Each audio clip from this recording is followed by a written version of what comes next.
Don't touch mine.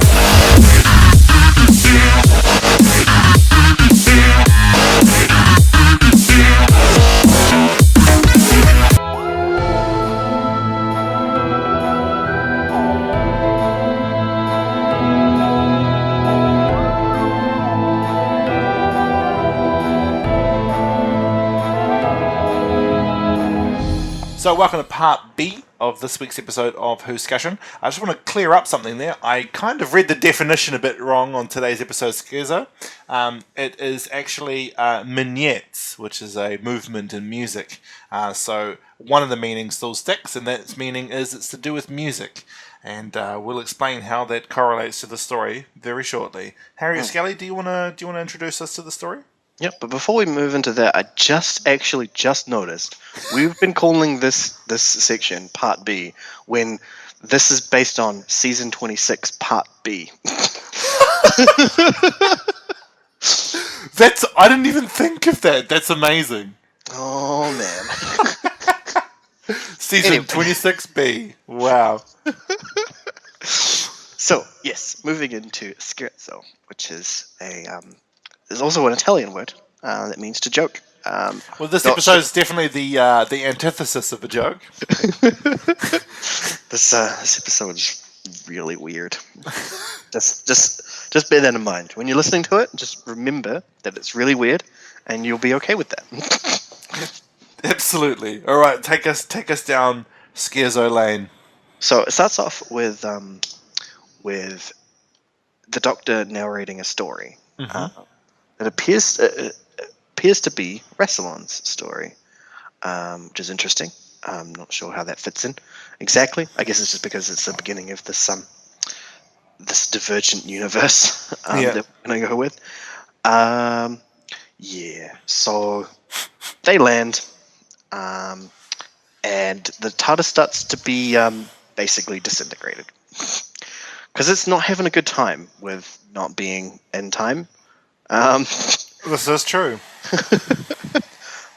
So is the Doctor. The Doctor's not having a good time about that either. Considering Time Lords are designed to, they have an extra set of sensors to point them basically the correct direction through time, I imagine, so that they can feel time passing. And I imagine that they'd probably notice when there was time distortions or anything like that. Just and fixed events. The 10th Doctor. Yeah, exactly. explains. Being able to see and feel fixed events. And it probably also explains the 10th Doctor's aversion to Captain Jack Harkness as well, as that he is at a fixed point in time, but he is a person as well, which makes it even worse, because the Doctor is okay with fixed points in time where events happen in a set way, but he is not okay with people being fixed events in time. He doesn't deal with that very well. But anyway, we end up in this divergent universe where time doesn't really exist. Well, time does exist. It happens. Things happen, but there's no link between those events as they happen. It doesn't rack it up on the hard drive for you to go back and rewatch. Basically, it just disappears after it's done. So he doesn't feel right about that, because Time Lords are supposed to have that constant moving and constant leaving things behind, rather than just things disappearing as they finish. It's really hard to explain, I guess. I mean, I don't feel time in the same way that the Doctor does. I just would never be able to really explain it. But it is a nice sort of setup for the way that the later iterations of the Doctor act when it comes to temporal events and stuff like that. Well, I suppose it also, the first Doctor hit on that in the Aztecs. He understood that there was that certain events in time have to happen, but of course he was still like basically human at that point. So I have a feeling that I guess a way that we can canonize this very properly is that as a Time Lord regenerates more and more, the sense becomes more sensitive. I'd imagine that they would be able to point out a out of a massive gathering of moments, they'll be able to point out a fixed moment as they get older. But in the first incarnation, they are capable of knowing when things would mess with time, but not necessarily. It wouldn't affect them physically, as it appears to affect the Eighth Doctor, where he literally cannot deal with the fact that time is not there anymore. Yeah. That he is lying on the floor, he is moping, he basically, later on in the story, he basically, both him and Charlie get effectively brainwashed by a lack of sense. The Doctor gets it much worse because he was already being desensitized to the fact that he didn't have time sense anymore. So it's a whole lot different to the way that the initial sets of Doctors work. They didn't at least they didn't. I guess because the writers never really thought about it at the time. Yeah. They never really they never thought, oh, the Doctor's going to be able to sense time. Like, Yeah, because it's not really until Tom Baker's run that they get real heavy-handed with the whole time sense stuff, and it's not really until the Seventh Doctor that it's really explained, because the Seventh Doctor talks about having a ripple effect on time and the way he feels that, and the way that to him time feels like a river. yeah, And yeah, I suppose it's not really until Big Finish takes over that the Doctor gets these characteristics that Russell T definitely takes into New Who, and Stephen Moffat even more so. yeah. I like that idea, honestly. I like the idea that a race of beings that are effectively their whole genesis was the creation of time as a whole anyway. So they would, in theory, evolve this ability to sense time as basically part of their birthright, that they are lords of time. That it really sticks to their name. Like, we are lords of time, we can sense time, we control time, we are the gods of this universe, alright? Screw those other gods, we're the ones that are really ruling here. We're the ones that are ruling here. Yeah, so I really like that whole beginning of the story where they bring that in, and when the TARDIS is being enveloped, and you even as an audio story, you really feel like they're actually being entrapped. Just the way that there's really something about the hitting the nail on the head that Big Finish does, where later on in the story they talk about how music and audio has a way of influencing emotions, and the fact that they've been doing that the whole time that they've been working on Big Finish. They've been manipulating our emotions with audio. Definitely. So, yeah, Big Finish. They're even worse than the actual Doctor Who writers. They really go all out on that stuff. So, one point that I really liked in episode 1 is Charlie tries to open a door into one of the corridors, and she goes, "Doctor, the door's jammed." And he goes, "No, the door's not opening because there's nothing there." yeah, it's like there's nothing for the door to open into, so it's not going to. He's like, "I don't know if you know this, Charlie, but the TARDIS is actually dead." Yeah, that, like, we are not in time anymore, Charlie. Like, this is what you wanted, Charlie. Yeah. And then they decide to leave the TARDIS. Yeah. Because apparently it's managed to land on a planet. Interesting. A place at that time. Or a universe at that time. But I guess that's really just how it goes, is that the planet was created millennia ago, but time... there's no time travel. So I guess the time vortex is gone. That's what's really missing, is that there's no way... They don't have a vortex in this universe. Yeah. Which is interesting, because the vortex is meant to be in all universes, but except for, obviously, Omegas for some reason. Yeah. Antimatter and anti-time. And anti-time. Yeah, I guess it's just as the Divergent universe is a universe that's singular. I guess that it doesn't have those underlying levels to it. Yeah. I imagine it probably also doesn't have things like hyperspace, and all that sort of stuff. Probably no multiverse as well. Yeah, I guess is that it's a singular. Because there's no cause and effect. Yeah, well, there's no way for it to split apart because it Yeah. doesn't have time to. It doesn't have the time to have it be changed. There's no reason for multiple universes to matter because everything that happens is basically set in stone. Unlike the real universe, unlike the Doctor's universe, where things can be changed whenever he goes back in time. He can just willy nilly do whatever he wants. Or in this one, there is no going back and no changing everything. Everything is done once it's done because there's no backup. There's no hard drive for it to get written to. That's it. So it's I suppose it's like putting him in the real world. Really, is putting him without time travel. But then things in this universe are very weird, though.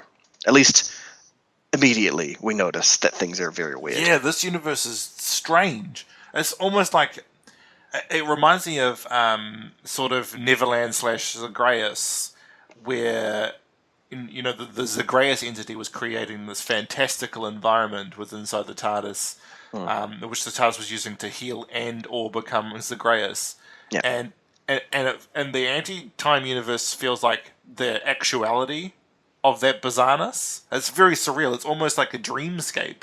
Yeah. Well, immediately we are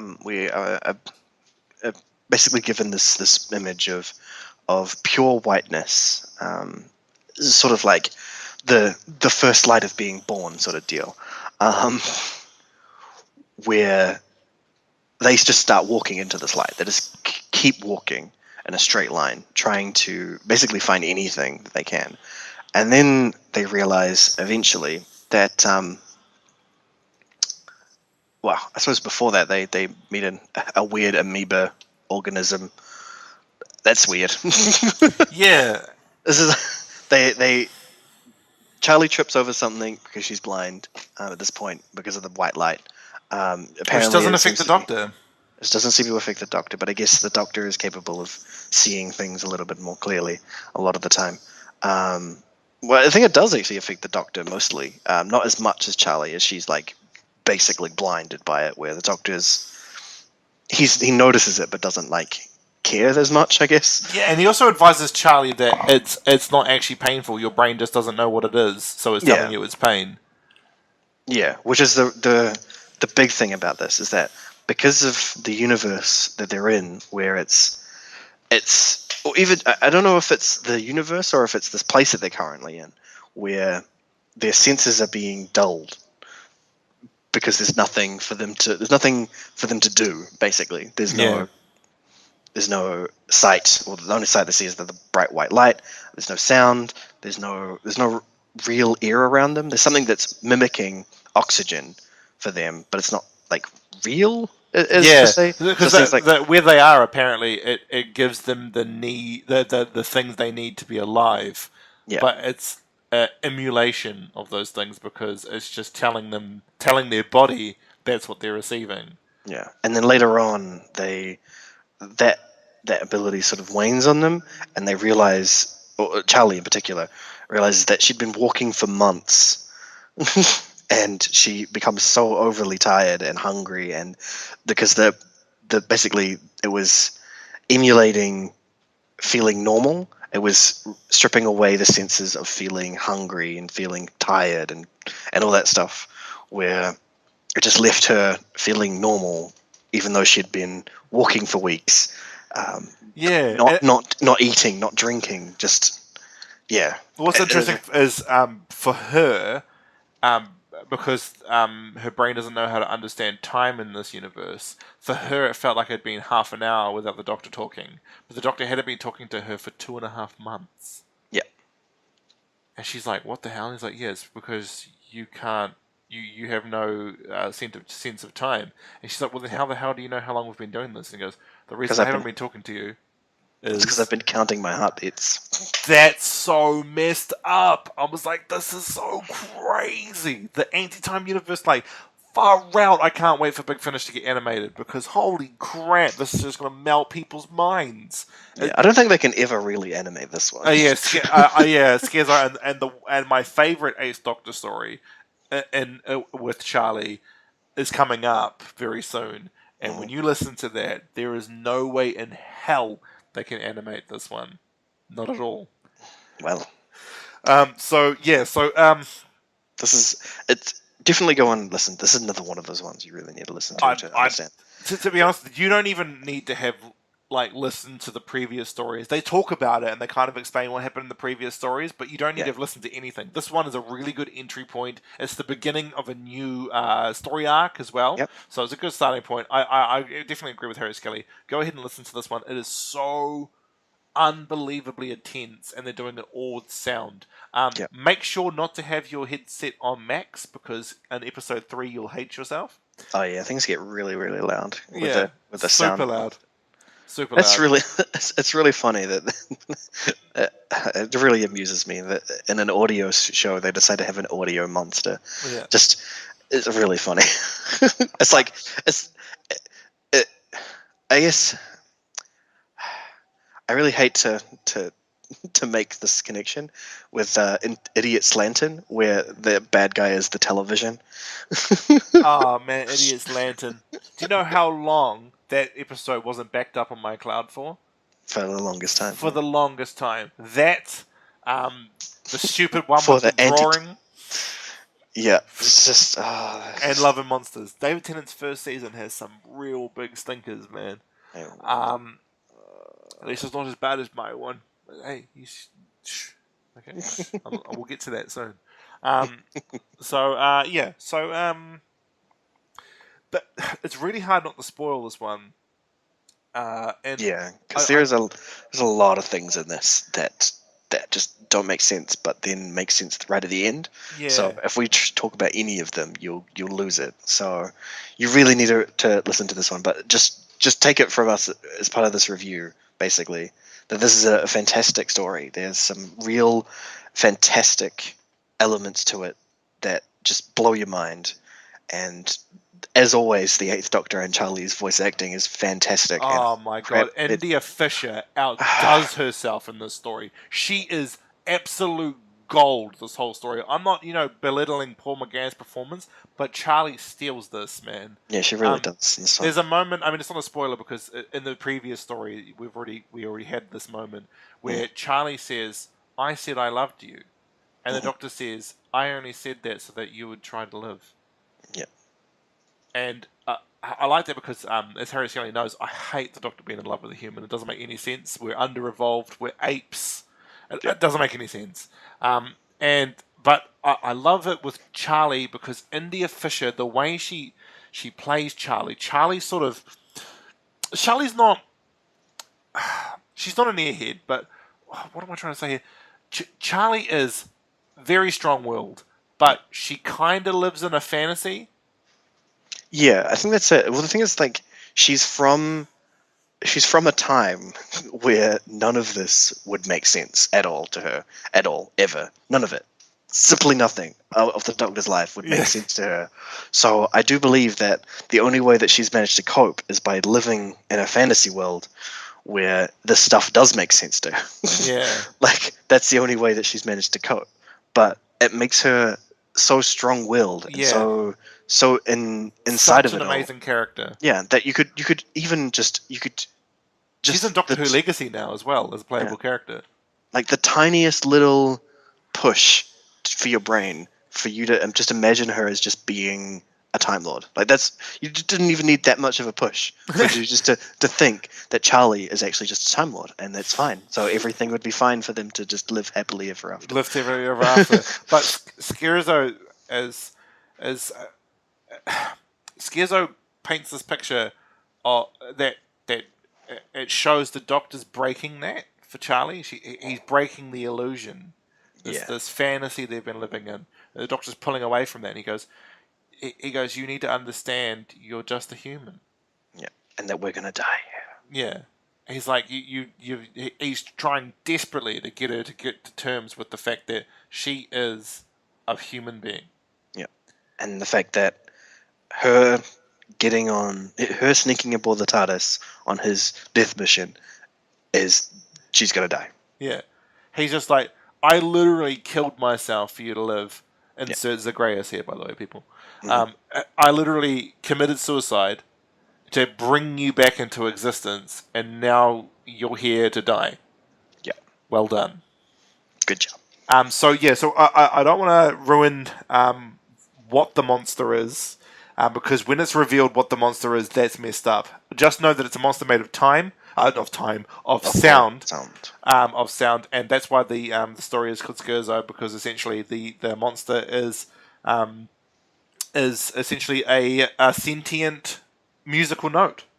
Yeah, sentient. Well, sentient.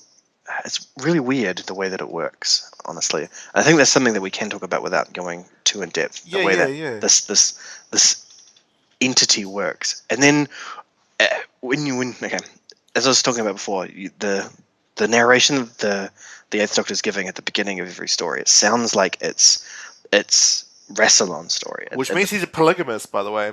Yeah, it sounds like it's Rassilon's story, but then at the end, the last part of it, on part 4 of the story, you realize that it's not actually about Rassilon, or at least if it is, it's something that Rassilon has hidden away deep within everything, and has pushed into the Divergent universe as well, where basically this kingdom creates a living, creates order, creates life within sound and audio, rather than life itself. And this audio basically comes to life from their music and their laughter, and kills them all. Kills the whole kingdom. It kills the whole kingdom. And the thing that frightened me the most is when the Doctor says, and the baby's life was strangled out of it by a lullaby. Yeah. And I was just like, whoa. Yeah, with that, it's like, that's intense. I was just like, this is so intense, and staying away from the monster's identity, which by the way, listen to Scherzo and find out the monster's identity. It will blow your mind.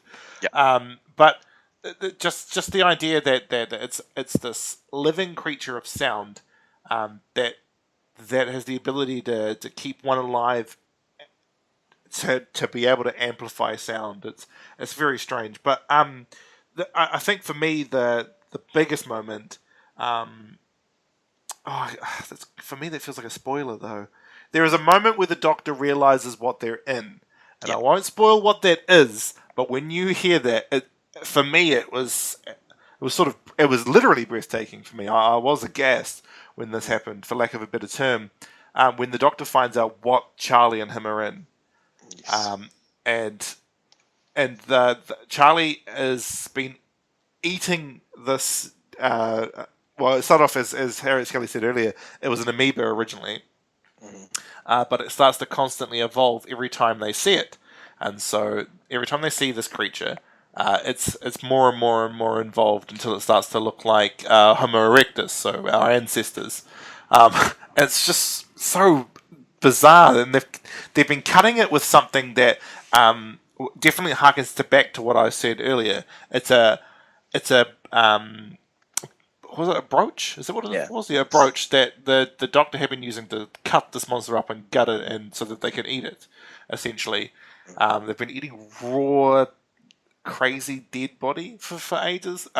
That's gross. But eventually is human flesh. Yeah. Yeah.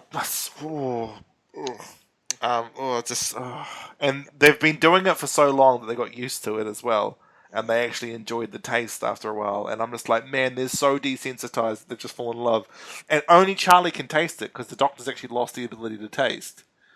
So yuck, man. But Charlie describes why she's letting the Doctor do this to her jewelry. It's because it's lost meaning for her. Yeah. And this, I don't think see this as a spoiler. Charlie wanted to be a mum, essentially, at one point in her life after she finished adventuring. So she wanted to be a cool, independent woman for a bit, and then be a cool, independent mum, which I really liked as well. Because big props to all you solid mums out there, by the way, because that's cool.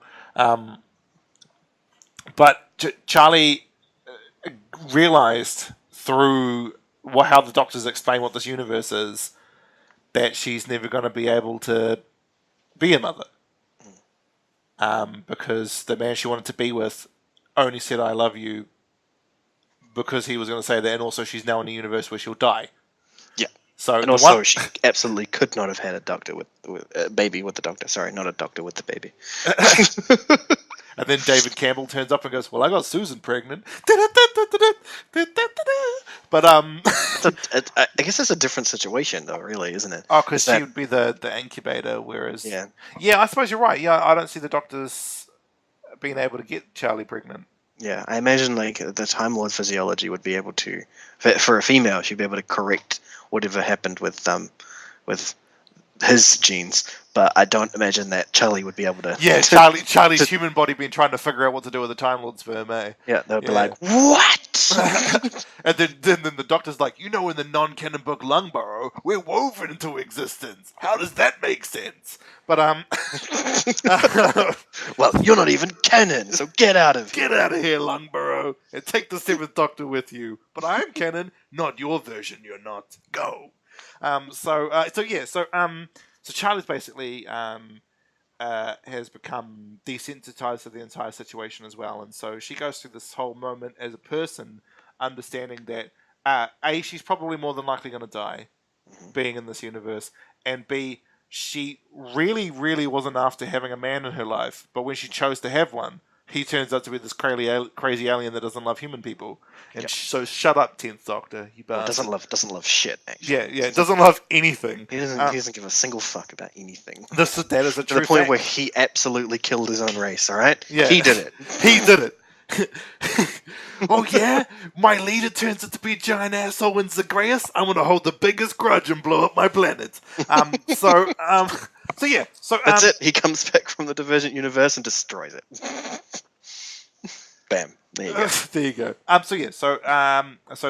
This is a very good story. Unfortunately, there's a lot of things we can't talk about without spoiling the story. So please go ahead and pick it up. It's only $3 on Big Finish. That's $3 New Zealand. So if you live in the States, it's like $1.50.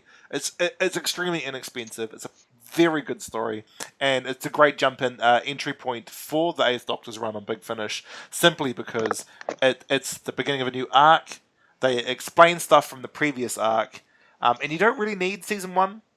No, you don't. Really. Yeah. At this point, I think Charlie's entry season, you don't need to know it. Yeah, it seems like most of the season beginnings of all of the of the Eighth Doctor stuff. It seems like it's designed to be able to just link. For you to be able to just start on those ones, not having to actually go back and listen to them all. Because I think that the only one that you really need to worry about would be Neverland and Zagreus, but again, that's already explained flat out in Scherzo. So yeah. So pick up Scherzo. That's SCHERZO. So yeah, definitely pick it up. It is a very good listen. You can. It's available in multiple formats, so you can listen to it in the car on the way to work. It's a very short story, I must admit. It's less than 2 hours long. Yes. And it's 4 episodes in total, so very interesting. I give this story. I know we're not really doing rankings in our podcast, but this one I feel like I have to. This is if we were doing review ranks, this is 10 out of 10 for me. This is phenomenal. The story. I give it an 8 Doctor out of 12. Perfect. All right. Well, thanks everybody for joining us on this week's Whoscussion, and you have a wonderful weekend.